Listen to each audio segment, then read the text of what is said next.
Good evening and welcome to the Bedminster Township Committee meeting. This is our regularly scheduled Tuesday meeting, February 18th, 2025. Recognize that we have a full attendance by the Bedminster Township Committee here in person.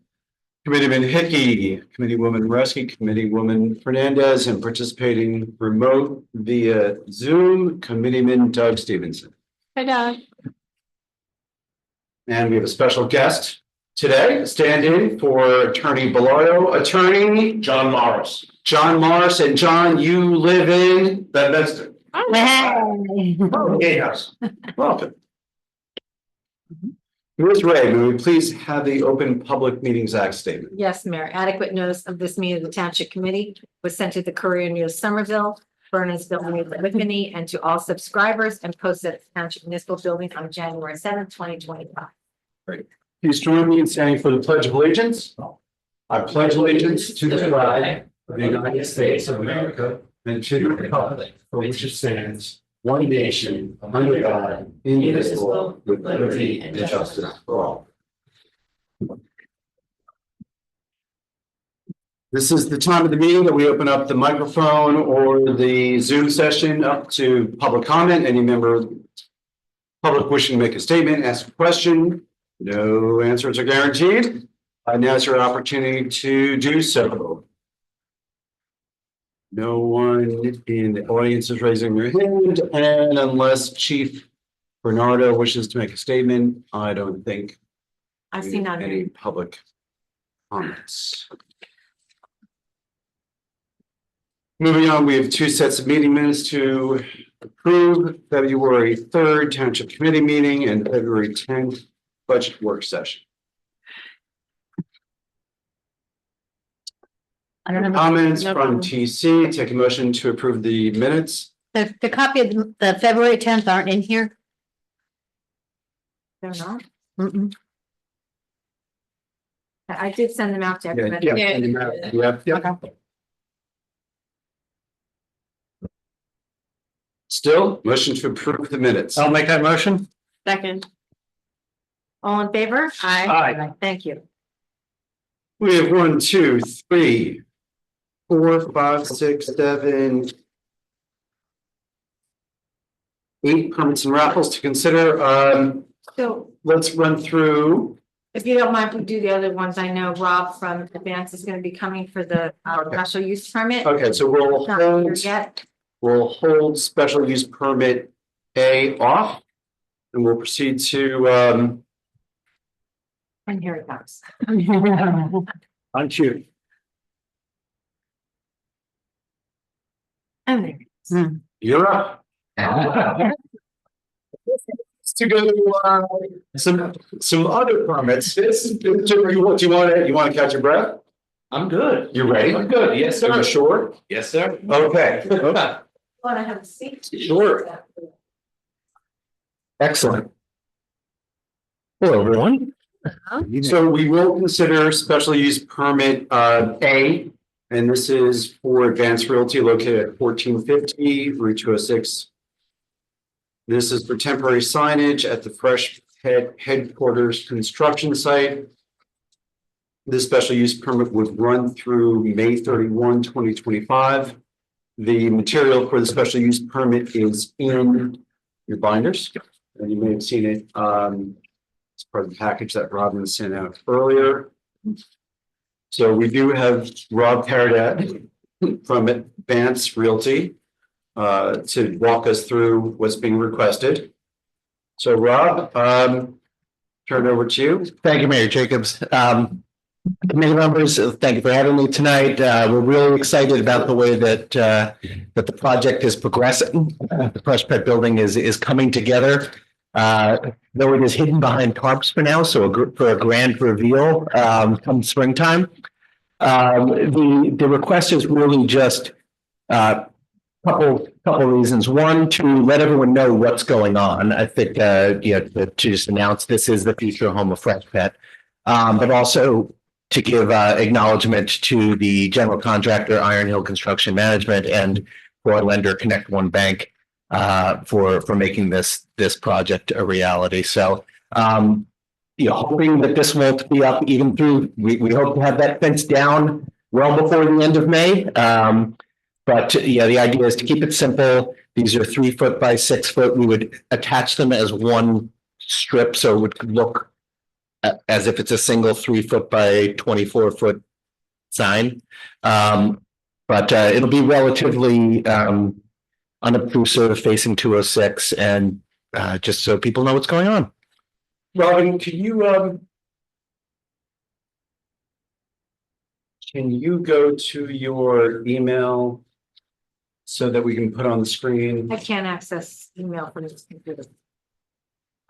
I'm so sorry, On the but I'm other happy to computer. share photos with everyone.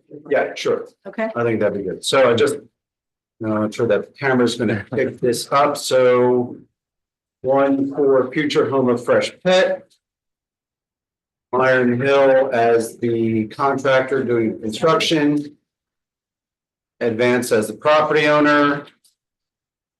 Connect One, as I assume they're doing the The construction. construction lender, yes. And so everyone can get a sense of what this would look like. 4 3 by 6 banners up against the fence. And the reason that this is a special use permit is because the size of the banners and the duration of the requested time does not comport with our sign ordinance. Okay. Questions for Mr. Karadak? Any lighting? No. I think it will be helpful because all of Bedminster has seen that buildings go up, and I think half of them have asked us, what's going on there? I know, I almost feel like we need another sign that explains why the building is wrapped. Because we get that question all the time as well. It is cold, yes, so we keep it remaining warm, but there are windows now installed behind that wrap. Really? And, yes, Wow, it's okay. Cool. it really will be like a grand reveal when that thing comes down. So you're gonna say, move that bus, and it's gonna move out? Yes, sir. All Yes, right. sir. All right, great. Thank you. All right, no more questions for Mr. Karadak? Okay, No. let's take this individually. Take a motion to approve the special use permit for Advanced Realty for the temporary signage through May 31, 2025. So moved. Second. all in favor? Aye. Thank you. Stevenson is going to, On that, please. Abstain, yes, I already have them. So thank you. okay. Rob, thank you very much. Enjoy your. Good. Look forward to welcoming you to the grand reveal. Yeah. We're excited. Have a nice night. Thank you. You too. Thanks, Rob. Moving on with permits and raffles.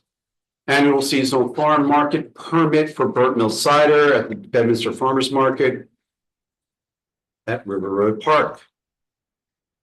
What would that be?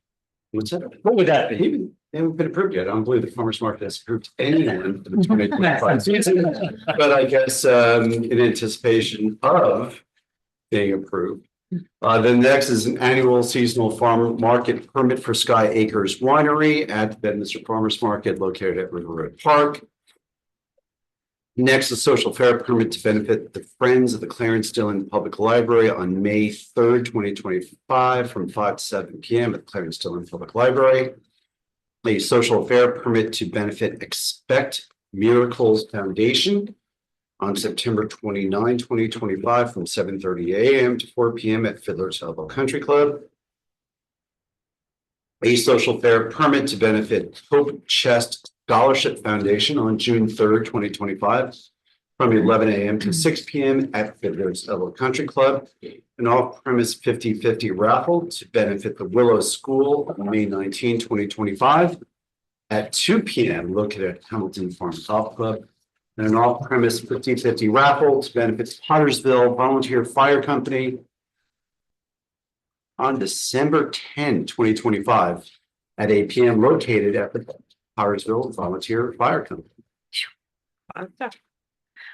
Any questions or comments regarding those permits and the 2 raffles? Seeing none, I'll take a motion to approve them en masse. So moved. Second. All in favor? Aye. Okay, we're gonna go to monthly report discussions by subcommittee chair, committee woman Hernandez. Thank you, Mayor. I have no significant updates. We're working on camp, believe it or not, already. And even some Fall Fest, we booked the band for Fall Fest. Oh, great. Yeah, so just working on some things, but no significant updates. We haven't had a meeting, so I'll let you know as we have updates. Okay, That's it. thank you, committee woman Mareski. Thank you, Mayor. Good evening, everybody. Some things to look forward to with our environmental commission. First thing that they are working with Mike Van Cleef. I don't know if anybody knows that name, but he's the Strike Team Program Director from Friends of Hopewell Valley Open Space. And he is in charge of helping us with invasive species. So the EC is going to be doing a program headed by Mike. He's going to send us in a direction and hopefully get some of our local Cub Scouts or schools involved and clean out some of our parks where we need some invasive species pulled out and cleaned out. The initial scouting out of the properties will probably happen in late May, early June. So this will be a summertime project. More info to come. One thing EC has been working on is a program to help recycle styrofoam. We've looked into it on many occasions, and it's looking like this actually might happen this year. We're going to be working with DPW, and it'll be a small program to start with. Hopefully DPW will be able to help us on a bulky waste day. EC will be providing the labor to collect the styrofoam, and it will go to a recycling place, I believe in Middlesex County somewhere. So we'll start that program. More information on that to come as well. But that's a program that many people have been interested in getting rid of the styrofoam. So we'll see where that goes. Last thing is just the announcement of the stream cleanup by Raritan Headwaters. We do that every year. Raritan Headwaters organizes a bunch of spaces all around our area, and they dig in and clean up a bunch of the streams. EC has been in charge of one of the Bedminster sites for the last couple of years. And so we're looking forward to that, and put that on your calendar on April 12th of this year. 12. More information to come, but it will be, I'm pretty sure as usual, sign up online with Raritan Headwaters, but I'll get you more information as we get closer. And that's all I have. Okay, thank you. Very nice. Committee. Thank you, Mayor. Good evening, all. Library Board, you and I have a meeting tomorrow. Board of Health, we have a meeting on Thursday where at least one application will be heard. And we also have a Board of Ed meeting on Thursday. I just want to mention that spring fling tickets are now on sale at the Bedminster PTO's website. It is scheduled for Friday, April 11th from 7 to 11 p.m. Always a fun time and a great way to support Bedminster School. And Mayor, that's all I have. Okay, Committeeman Stevenson. Thank you, Mayor. Good evening, everybody. Sorry I'm not there with you in person today. On behalf of DPW, Jason reports, obviously the snowfall recently, that's keeping everybody pretty busy. But great job again by DPW and everybody down there getting everything cleared up as quickly as it fell. River Road, they're doing some aeration, so hopefully we'll see some improved growth this spring.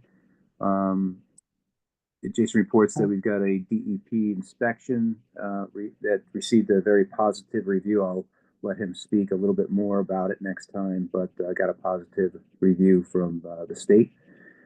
Continues to work on our dirt road repairs, pothole repairs, of course, this time of year. And with the storm came some additional tree cleanup that was unexpected. So our folks have been out there doing some tree removal and cleanup. So been very busy last couple of weeks with Mother Nature keeping us occupied. And then on Historic Pres, we've got a meeting coming up later this month. So I'll report on that at another meeting. Thanks, Mayor. That's all I've got. Good, thank you. So as Committeeman Hickey mentioned, with the Library Board meeting coming up this week, there is no Land Use Board meeting scheduled for February. And it looks like There will not be a land use board meeting for the first week in March. There are no pending applications that are ready for a hearing. So it's been a very quiet time for the land use board. Last week we did have a meeting of the Sewer Advisory Commission, and it was perhaps one of the longer sewer advisory board meetings we've had in a very long time. We covered many different topics, one of which was looking at the 2025 bills, the way that the billing cycle works for the Bedminster sewer. And just once again, to clarify that this is not the direct billing for the Hills and for folks in Plaquemine who get their bills directly through New Jersey American Water. This is primarily for Bedminster Village, this area up here on Somerville Road, Lucas Brook. So traditionally, the bills are based on water consumption for the beginning of the year and the end of the year, avoiding the water consumption rates when people may be watering their lawns or have pools, or water consumption is not necessarily correlated to sewer use. In 2024, New Jersey American Water did some estimated billing for August, and then did a catch-up based on actual flow for August, September. I'm sorry, yes, for August, September, and it was a dry summer. So those numbers were abnormally high. So this essentially the September catch-up pushed that quarter, the September, October, November, whatever, you know, end of the month, I'm sorry, the end of the year, pushed those numbers up higher than would normally be associated with that time period. So the Sewer Advisory Board is looking at if we can adjust the sewer billing to essentially get rid of that spike, which in some cases could actually maybe double, maybe not double, but pretty close to it, the sewer bills for 2025.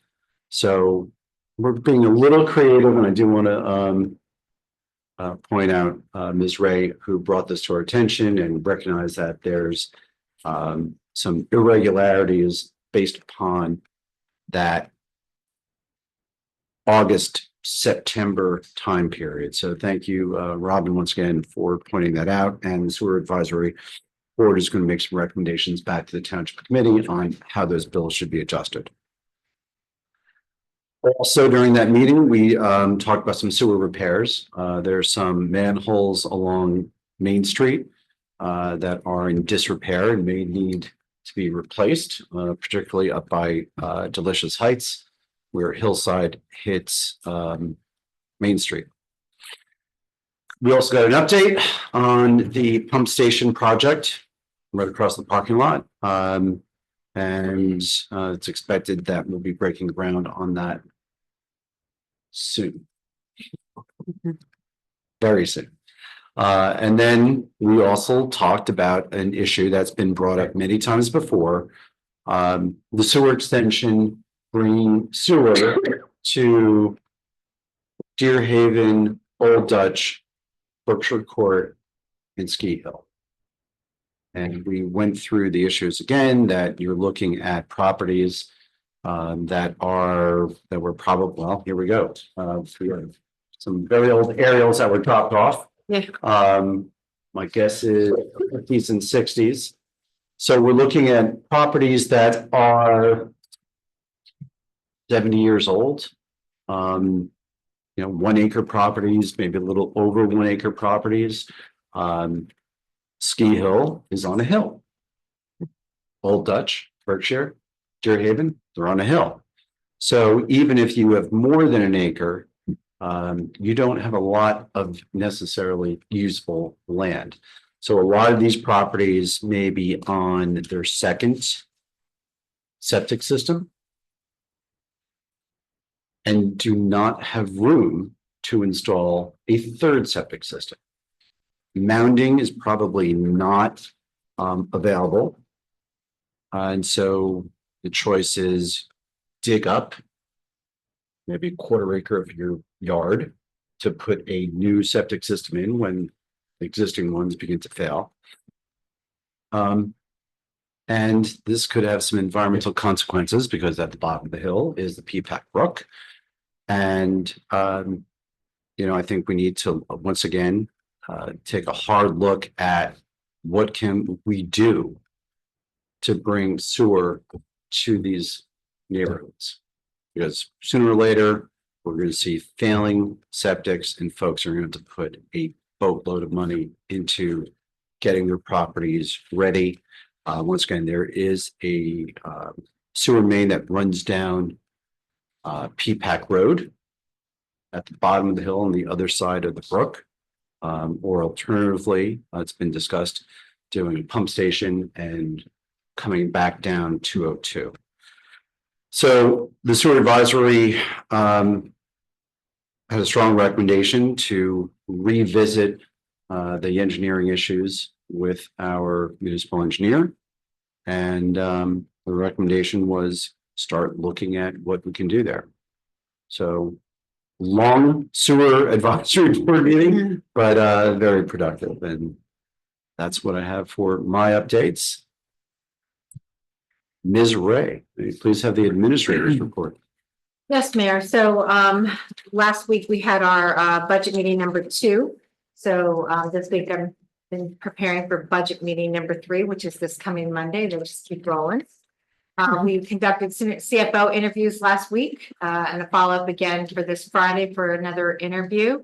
On February 11th, I attended the Sewer Advisory Committee meeting again, just same thing as Mayor Jacobs had said. On February 12th, I participated in a Somerset County CDBG grant proposal meeting to learn more about that program and what's available to us in our community.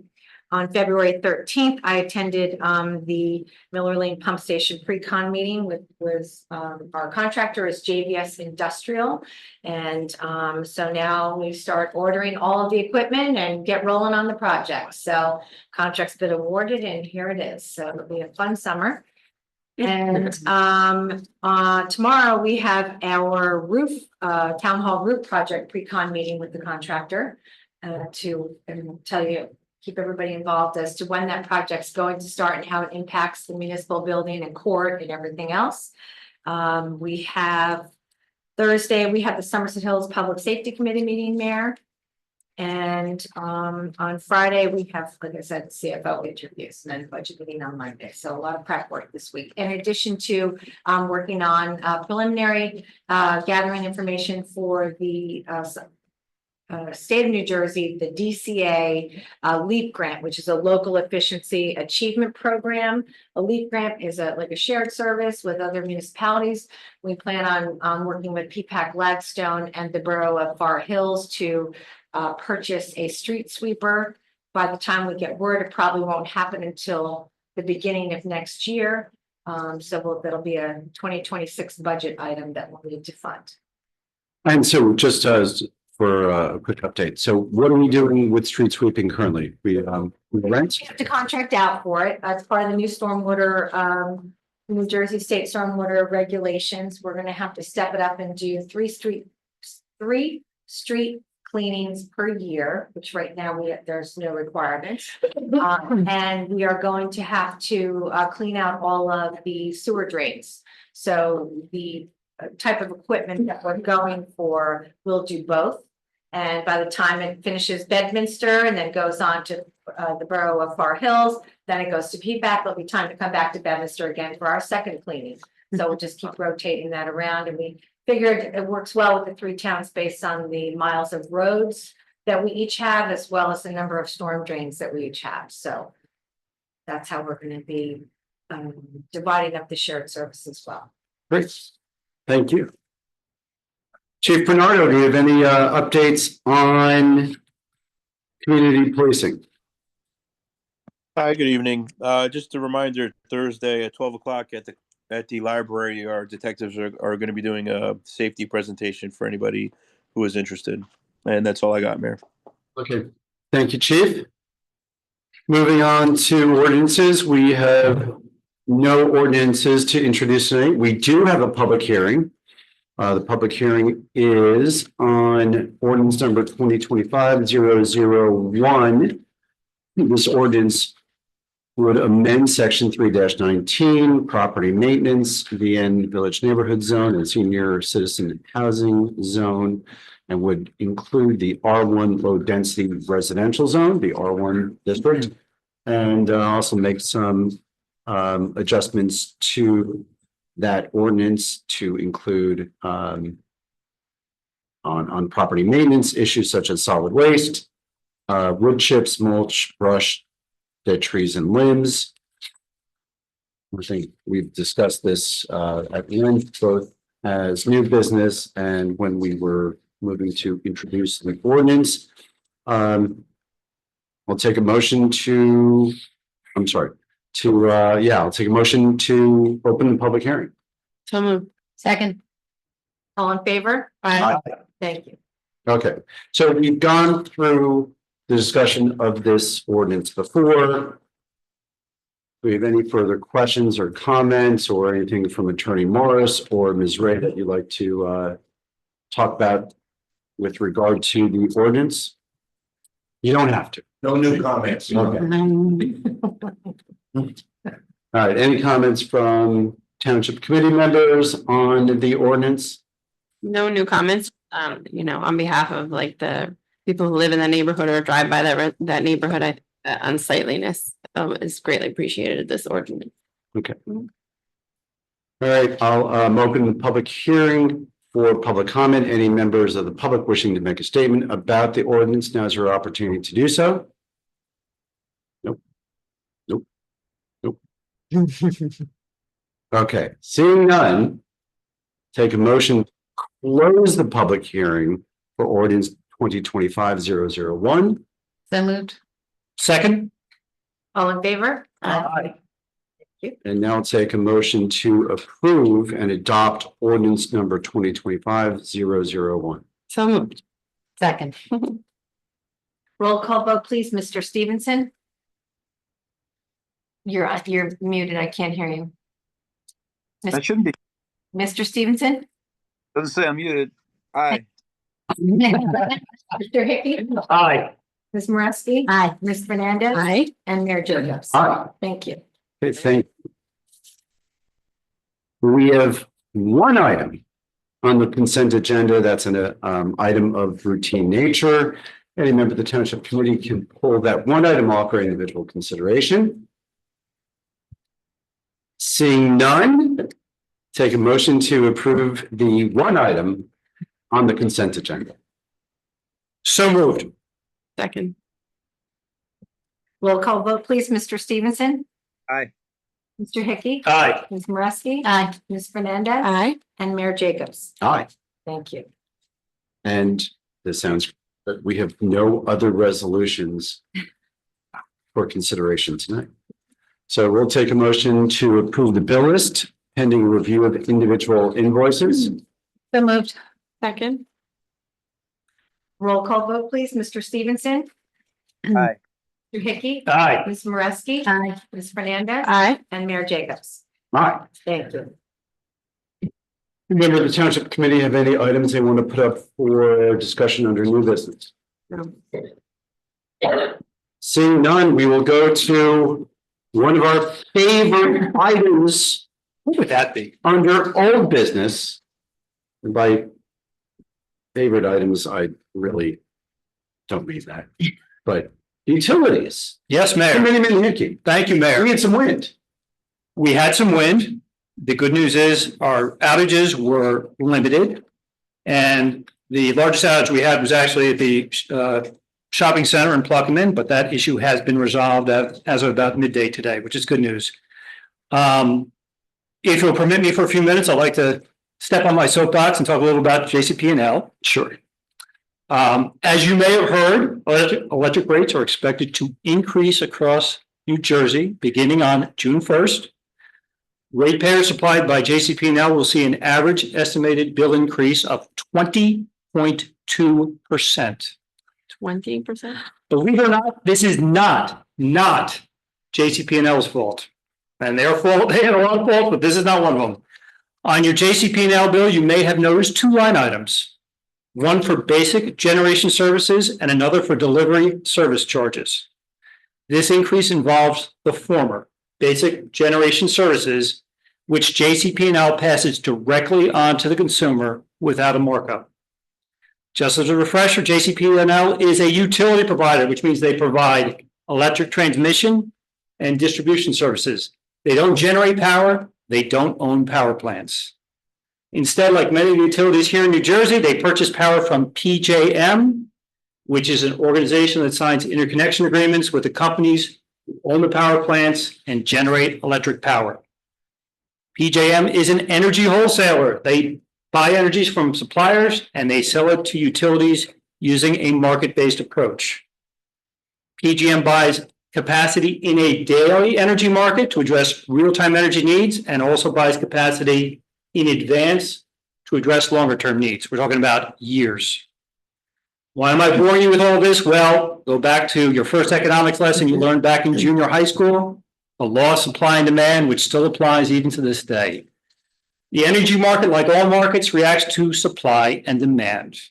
Here in New Jersey, in my opinion, state policy has constrained supply by limiting traditional sources of energy like nuclear and natural gas in favor of renewable sources like solar and wind. Right now, 91% of the the electricity in New Jersey comes from nuclear and natural gas, 7% from solar, and 2% from other sources, including wind. The state has enacted policies prohibiting the extension of natural gas pipelines, making traditional plant construction unfeasible. Instead, they have poured millions into the construction of offshore wind farms, which are heavily subsidized because the economics don't pencil out. As we just saw on the Jersey Shore, that program collapsed under its own economic weight. By adopting a renewables or bust approach, the state has severely limited new sources of supply. Meanwhile, state policies have ginned up demand. Remember, we have a state mandate that all new cars must be electric by 2035. The state's energy master plan proposes that all new appliances and furnaces can't be powered by natural gas. They must be electric. And the state's new affordable housing mandates will likely result in the construction of over 200,000 housing units over the next decade. And by the way, electric demand is already surging as more data centers powered by artificial intelligence are coming online. I just read an estimate last week that by 2028, roughly 10% of all the electricity generated will be used by data centers alone. Folks, you cannot squeeze a balloon on all sides and expect it not to pop. Policy drives supply and demand and ultimately prices. By not adopting a balanced approach to state energy policy where both traditional and renewable sources of energy play a role, the governor and the BPU, in my opinion, have condemned New Jersey residents to pay more for energy now and in the years to come. There's plenty of blame to go around, and certainly PGM shoulders some of the responsibility. But as my colleague, Committeeman Stevenson, has eloquently opined time and again, we all pay for these unfunded mandates. Folks, the buck stops here, and unfortunately now it's only worth 80 cents when it comes to paying the electric bill. Mayor, I don't know if you have any other comments. You may agree or disagree, but I know you get involved in this professionally as well. But I just want to put that out there for folks because they're going to get a surprise come June. Well, it's interesting. So there were a couple of articles that came out within the last week about the PJM auction. And so we did see some social media posts going after JCP&L. But to be clear, this is all the utility providers Correct. in New Jersey. So PSE&G, Atlantic City Electric, Yep. JCP&L, Rockland up in that part of Passaic County. Yep. Those are essentially the four electricity providers in New Jersey. Yep. PJM, Pennsylvania, Jersey, Maryland, even though It's much bigger now. Now, I think it goes all the way to Indiana. Yes, it's parts of it. That's correct. It does. It Yes, goes out to Indiana. a lot northeast. So it is the bulk aggregator of energy purchasing. Yep. In all those states. And then it gets distributed through PSE&G, JCP&L in our neighborhood. And so we saw some social media posts going, once again, going after JCP&L, and certainly this township committee, we endorse going after JCP&L. We've done it ourselves. We've done it ourselves multiple times and we'll continue to do so. But there seems to be some conflating of the issue on this bulk energy purchase.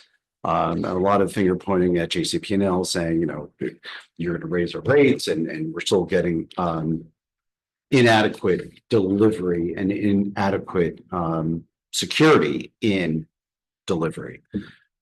But this issue, as you've eloquently described, is separate and apart from the transmission to your home. Correct. Okay, so that's JCP&L. So you already covered outages and the response. An update on New Jersey Water. Altis, oh, sure. No Altis. No update on Altis. Two quick updates on New Jersey American Water. So we had a recent press release that they put out indicates that that the water may taste a bit salty. Right. It's caused by brine and salt being applied on our roadways this winter. That salt obviously inevitably winds up in streams and rivers that feed our water supply. I'm not sure their press release gives me much comfort, but apparently it's poor Jason's fault because we put salt on the roads. You want the ice off your roads?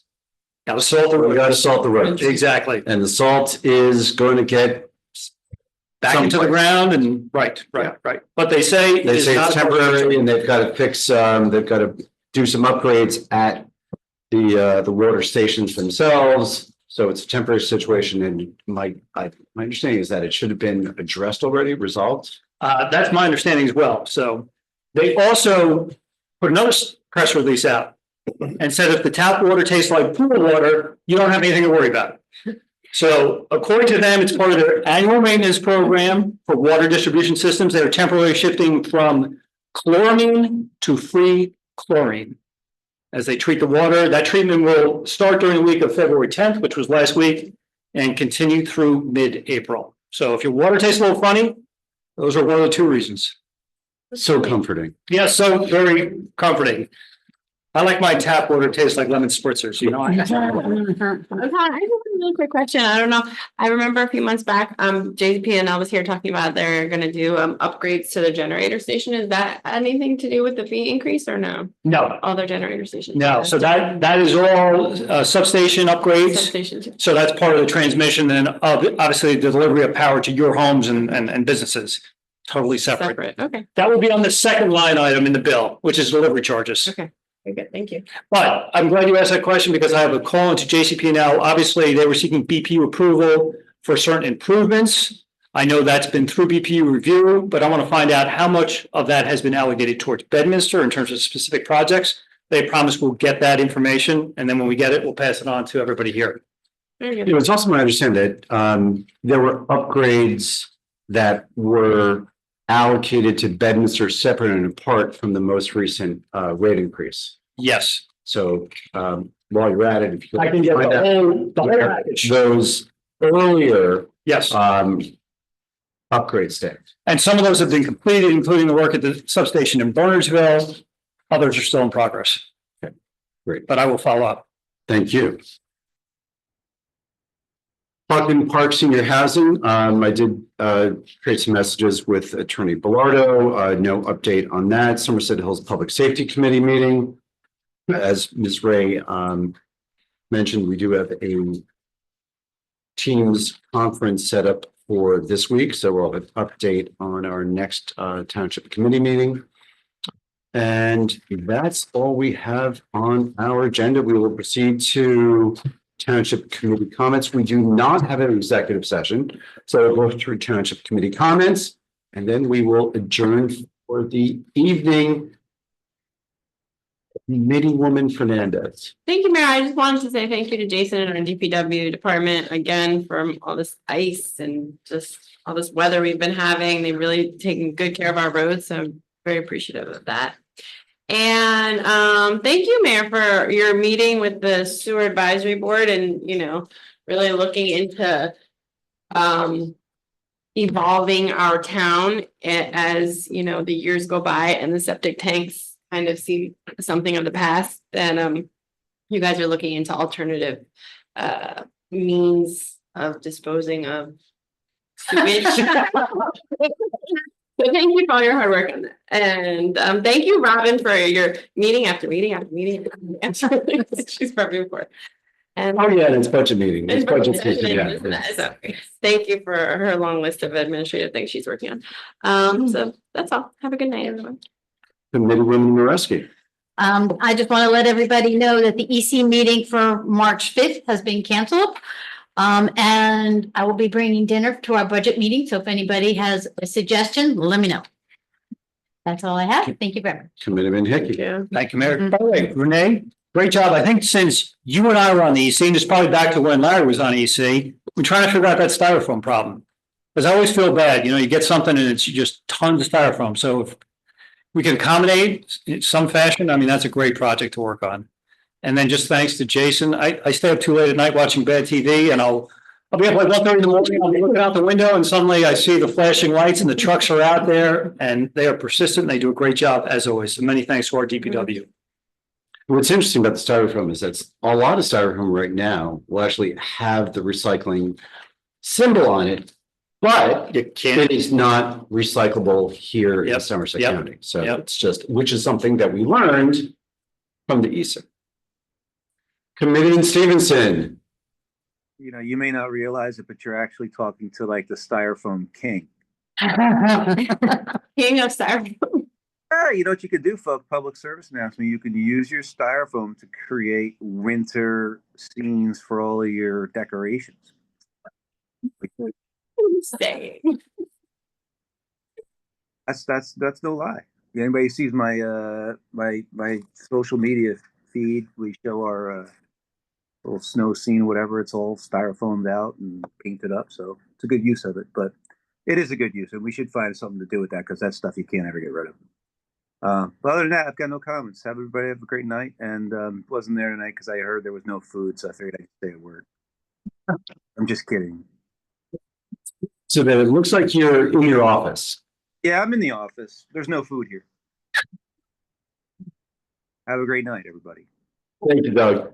I have no further comments.